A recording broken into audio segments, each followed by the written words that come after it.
Welcome to another episode of 50 Shades of Shilamida. Since we are in the month of February, I really wanted to focus on the topic of self-love because I feel like a lot of people have a really hard time with this, myself included. A lot of people look at my life and they think that I'm so happy, I have all the things, I'm so positive, I'm so grateful, and that all of these things come naturally to me. But what we don't know is that I actually have to work really hard at being this positive, this grateful, and all of the things that they don't actually come as easy as people think, because my instant reaction to most things is negative. And it's really funny that I was planning on doing this show on self-love. And of course, today was a day of self-loathing, right? Like I could look in the mirror and I can pick myself apart in 30 seconds, but to actually look in the mirror and to fall in love with yourself every single day as you are, with all of your imperfections, no matter what, it takes work to do that. And what a lot of people don't know and understand is that it does take work, and it's just not happening so easily and so naturally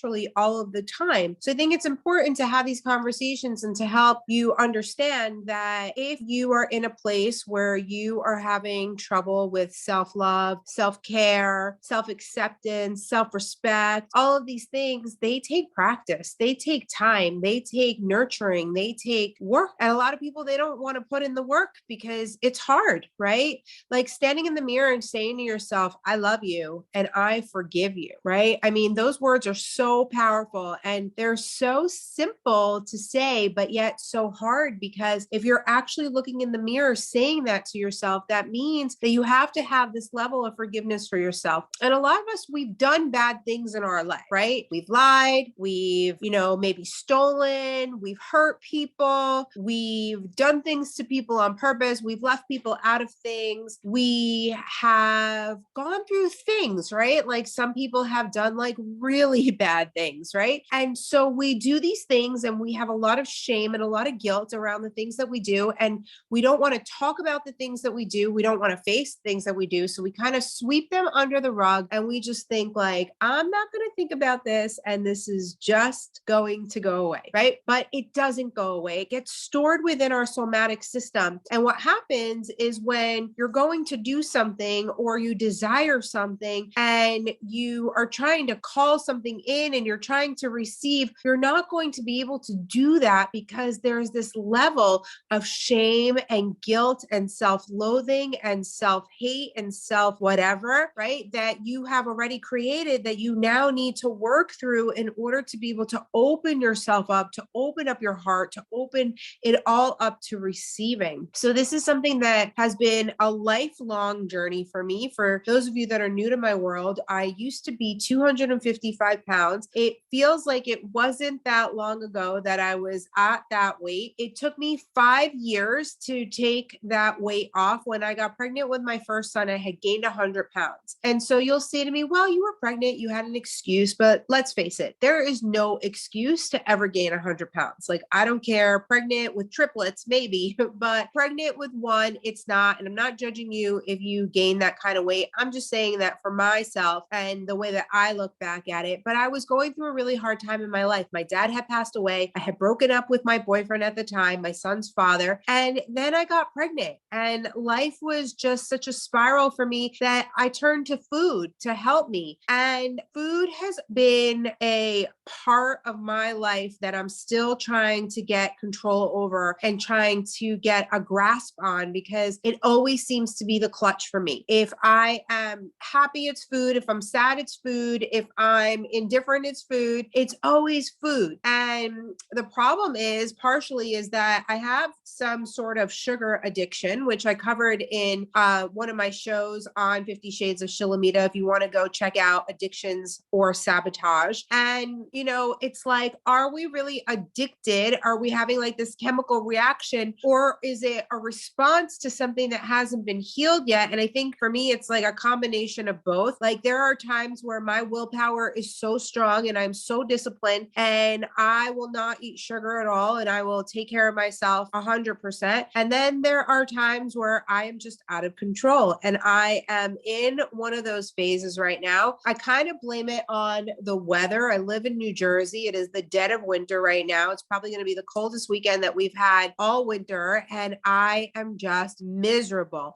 It's gray. There's no sunshine. I'm always inside, which, I love my house as a projector. I love being in my bedroom. I love my bed. I've really set myself up with a beautiful space, but I need to be outside. I need to be by an ocean, and I need the sunshine. And so navigating through this every year after year, we go through this. Year after year, I say that I'm going to move, but it's not just so easy to pick up your life and go, right? Like if it was, I would. And manifesting that, but in the interim, I have to still live life, and I cannot spiral, but I continue to spiral. And so I think it's important that we talk about these things out loud, because I know that I'm not the only one. I know that I'm not the only one dealing with seasonal depression. I'm not the only one that turns to food. I'm not the only one who gets into a mode of self-loathing. And so it's really important to practice self-care and self-love. It's a practice, just like gratitude is a practice. It has to be a practice for you in order to cultivate love for yourself. So right now I am hosting a self-love experience. And yesterday, the task of the day was to list 22 positive things about you. And the comments that came through were really interesting, because a lot of people had a really hard time with that, right? Like if I was to ask you right now to pause this show and to get out a piece of paper and a pen and write 22 things that you love about yourself or positive things about yourself, are you able to do that? And for some people, it's a really hard task. And I totally understand, right? Because it's like we don't look at ourselves from a lens of love. We look at ourselves from a lens of criticism. We look at ourselves from a lens of loathing. We look at ourselves from a lens of you're doing all these things wrong, right? But do you actually look at yourself and are proud of yourself and show yourself appreciation, show yourself self-gratification, show yourself gratitude, show yourself, the most beautiful side of yourself? And for most people, the answer is no, right? Because we're taught that if you love yourself too much, that you're egotistical, or if you praise yourself, that there's something wrong with you, or that you're not supposed to do things like that, right? Like you're not supposed to love thyself. But if you don't love thyself, then you're never going to acquire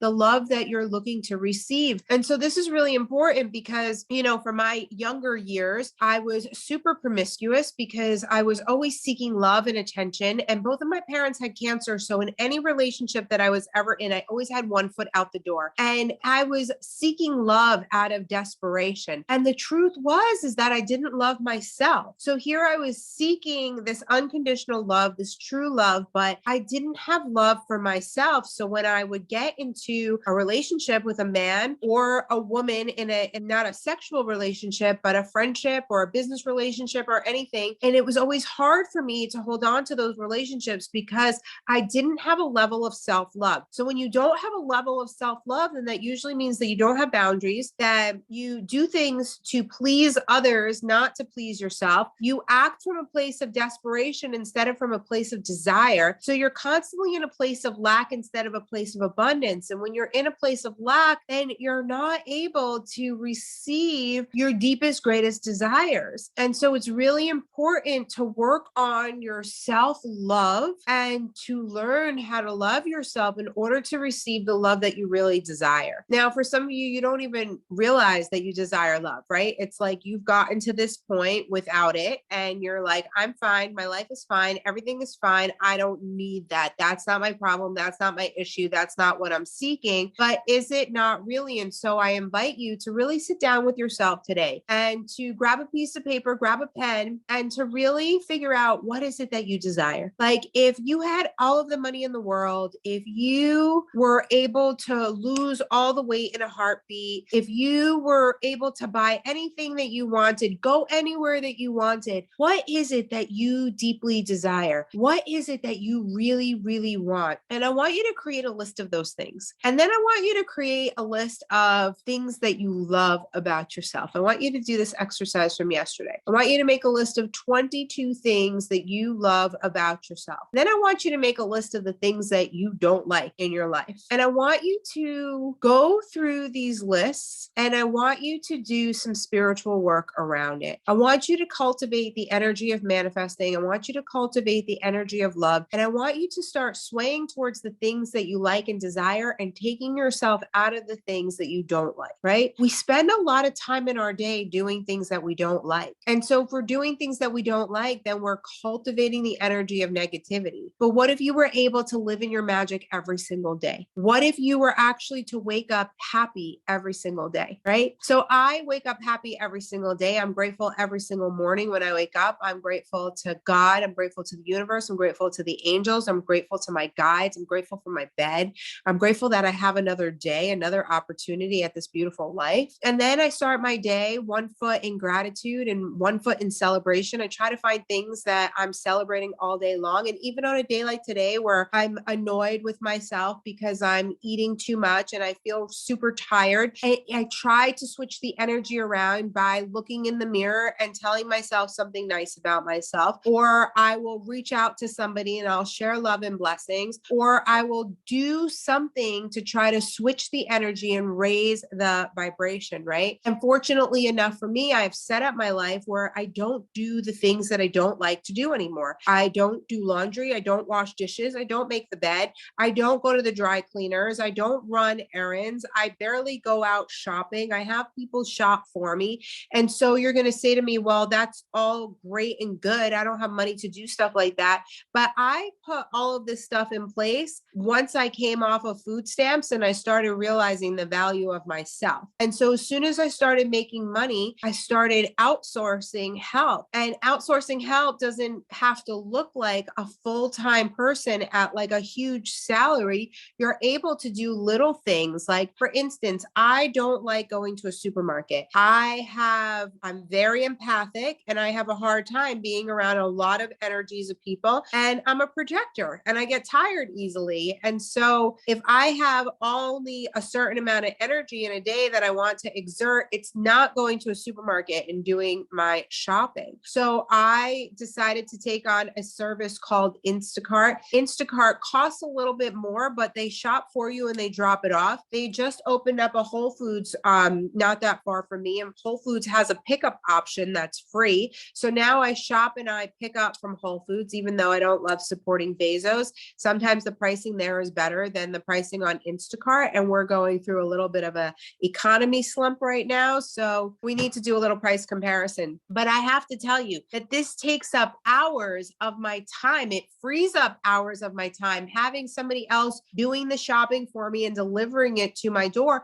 And it saves my energy because I don't have to go be around all these people, soak up all the negativity, the sadness, the anger that's all around. And I'm able to use that time to be in my magic and to record a show or to work on a vision board or to set intentions or to be with my children or to do something different that I enjoy doing, right? Planning a Valentine's Day for my kids' homeschool pod. And it's like for other people, that's super overwhelming and they're not able to handle a task like that. But for me, that's fun. I would rather plan a Valentine's Day for 75 people than I would go food shopping, right? So it's getting to know yourself is a part of self-love. It's really getting to know, what do I love? What do I desire? What do I want from this life? And remembering what we came here to do, right? So I'm in this level of self-discovery right now. Like, what did I really come here for? And how do I remember? And so in order to be in that vibration, you need to get yourself into happy moments most of the time, right? Because if we're harboring in sadness and anger and resentment and the things that don't serve us, then it's going to be hard to connect to why we're really here and to live this truly happy, fulfilled life. So for those of you that are interested, that are seeing this on the air date or a few days after, I am hosting a self-love experience. It's complimentary right now. So you can find me on social media by searching my name, Shilamida Cooperstein. It's Shilamida. I am changing my name to Friedman because I did get married in November, but I'm still having a hard time with that. It's been 43 years with the same last name, so I kind of have to get used to that. But Regardless, if you look for my first name online, please don't spell it with an E. You won't find me. You can get on my website. It's shilamida.com. You can reach out to my team at support@shilamida.com or info@shilamida.com. You can find me on Pinterest. You can find me on Instagram at 50 Shades of Shilamida. I also have a Goddess of Gratitude page on Instagram. You can find me on Pinterest. I'm the Pinterest queen. I love using Pinterest, so definitely look for me there. I love hearing from you guys. I love hearing what you're going through. I love hearing your wins. So find me, reach out to me. If you love the show, do me a favor, please. Give me a heart, leave me a comment, rate the show, share it with a friend. Let me know that you are here. I love you. I'm sending you so much love. I'm filling you up with love. I'm sending you all the light that you need wherever you are in your life. I want you to know that you have the choice to make a change now, to shift the energy into something different, into another state of consciousness, into another state of being, so that you can live out a blissfully happy life. And if you're having a bad day, it's just a bad day. And it doesn't have to be a bad day. It could be a bad moment. It could be a bad hour. It's all about shifting the energy. And just know that nobody has a perfect life. Like, nobody is living every single day in perfect high vibrations. Everybody is having a little bit of a hard time on different occasions at different times for different reasons. So just be kind, be compassionate with yourself and with others, and you're going to see a shift in your life. Thank you for joining me today. Sending you much love. I'm super grateful to have you in my life on this journey with me, and I will see you again soon. Bye.